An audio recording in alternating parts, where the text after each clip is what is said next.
دیکھ رہے ہیں سٹی انڈیا نیوز چینل، حق کی آواز۔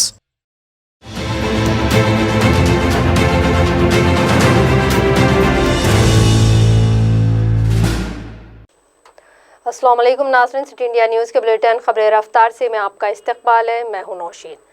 ناظرین، ریاستی، قومی، بین الاقوامی خبروں پر تیزی کے ساتھ ڈالتے ہیں ایک نظر۔ کانگریس کی عبوری صدر سونیا گاندھی نے کسانوں کے حق میں کہا کہ کسان اپنے حق کی لڑائی لڑ رہے ہیں اور مودی حکومت اپنے گھمنڈ میں کسانوں کی بات کو سن نہیں رہی ہے۔ سونیا نے کہا، بی جے پی کی مرکزی حکومت کو اقتدار کا گھمنڈ چھوڑ کر راج دھرم کا پالن کرنا چاہیے۔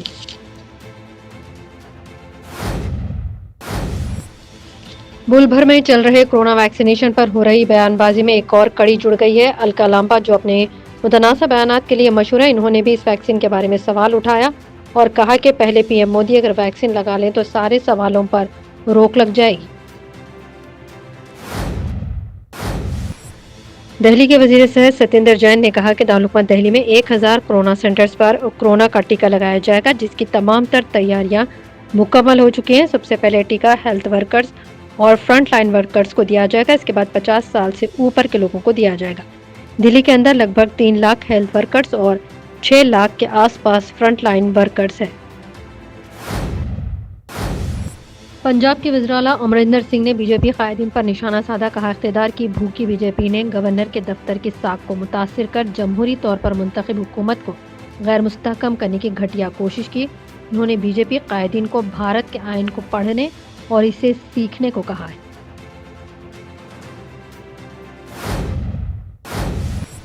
سینئر کانگریس رہنما اور رکن پارلیمنٹ ششی تھرور نے بھارت بائیو ٹیک کی کو ویکسین کی ہنگامی صورتحال میں انڈین ڈرگ کنٹرولر کی جانب سے دی گئی منظوری کو قبل از وقت فیصلہ بتایا اور تشویش ظاہر کی اور ٹویٹ کر کہا کہ کو ویکسین نے ٹیسٹ کا تیسرا مرحلہ پورا نہیں کیا ہے، اس کی منظوری قبل از وقت فیصلہ ہے اور اس میں خطرہ ہو سکتا ہے۔ کئی دہائیوں سے چل رہی یمن کی جنگ پر اقوام متحدہ کی ایک رپورٹ سامنے آئی ہے، جس میں یہ واضح کیا گیا کہ یمن کی جنگ میں ہزاروں افراد بے گھر ہوئے ہیں اور کئی بچے یتیم ہوئے۔ یمنی جنگ میں اب تک 2,33,000 ہلاکتیں ہو چکی ہیں۔ پاکستان کے وفاقی دارالحکومت اسلام آباد میں جمعے کی شب 22 سالہ نوجوان اسامہ ندیم ستی کی انسداد دہشت گردی پولیس کی مبینہ فائرنگ سے ہلاکت پر پاک وزیر اعظم عمران خان نے سخت رخ اپناتے ہوئے تحقیقات کا حکم دیے جانے کے بعد مشترکہ تحقیقاتی ٹیم GIT تشکیل دی گئی ہے۔ پولیس کو دی جانے والی درخواست کے مطابق مقتول کے والد نے کہا کہ اسلام آباد پولیس کے 5 اہلکاروں نے ان کے بیٹے کا قتل کیا ہے۔ راہل گاندھی نے آج پھر زرعی قوانین کو لے کر مودی حکومت پر حملہ بولا ہے۔ کہا کہ بارش اور سردی کے دوران کسان سڑکوں پر بیٹھا ہے اور مودی حکومت کو ان کی کوئی فکر نہیں ہے۔ انہوں نے اپنے ٹویٹ میں ایک نظم کے طور پر مودی حکومت کو نشانہ بنایا ہے۔ BSP سربراہ مایاوتی نے ملک میں بنی ویکسین کا خیر مقدم کیا اور مرکزی حکومت سے غریبوں کے لیے مفت ویکسین فراہم کرنے کا مشورہ دیا۔ ٹویٹ کیا، نہایت خطرناک کورونا وائرس کے سلسلے میں دیسی ویکسین کا خیر مقدم اور سائنسدانوں کو مبارکباد۔ ساتھ ہی مرکزی حکومت سے ایک خصوصی گزارش کہ وہ ملک میں سبھی ہیلتھ ورکروں کے ساتھ انتہائی غریب افراد کو مفت ویکسین کی سہولت مہیا کرے۔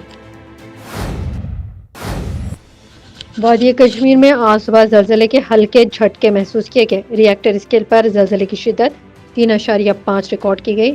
زلزلے کا مرکز شمالی کشمیر کا بانڈی پورہ اور وسطی کشمیر کے حصوں میں صبح 10:58 پر محسوس ہوا ہے۔ انہوں نے کہا کہ زلزلے سے کوئی جانی یا مالی نقصان نہیں ہوا۔ خبر رفتار کی میں فی الحال اتنا ہی۔ مزید اپڈیٹس کے لیے آپ دیکھتے رہیے سٹی انڈیا نیوز، حق کی آواز۔ نوشین کو اجازت، اللہ حافظ۔